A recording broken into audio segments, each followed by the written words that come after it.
சங்கீதம் 5. கர்த்தாவே, என் வார்த்தைகளுக்கு செவிகொடும், என் தியானத்தை கவனியும். நான் உம்மிடத்தில் விண்ணப்பம் பண்ணுவேன். என் ராஜாவே, என் தேவனே, என் வேண்டுதலின் சத்தத்தை கேட்டருளும். கர்த்தாவே, காலையிலே என் சத்தத்தை கேட்டருளுவீர்.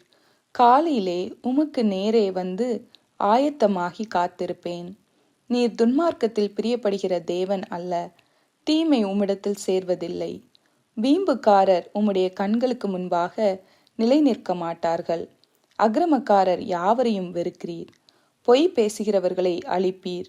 இரத்த பிரியனையும் சூதுள்ள மனுஷனையும் கர்த்தர் அருவருக்கிறார். நானோ உமது மிகுந்த கிருபையினாலே உமது ஆலயத்துக்குள் பிரவேசித்து உமது பரிசுத்த சந்நிதிக்கு நேரே பயபக்தியுடன் பணிந்து கொள்ளுவேன்.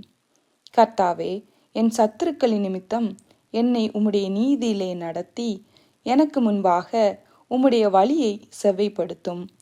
அவர்கள் வாயில் உண்மையில்லை. அவர்கள் உள்ளம் கேடுபாடுள்ளது.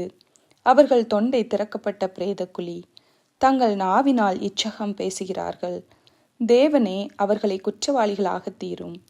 அவர்கள் தங்கள் ஆலோசனைகளாலேயே விழும்படி செய்யும்.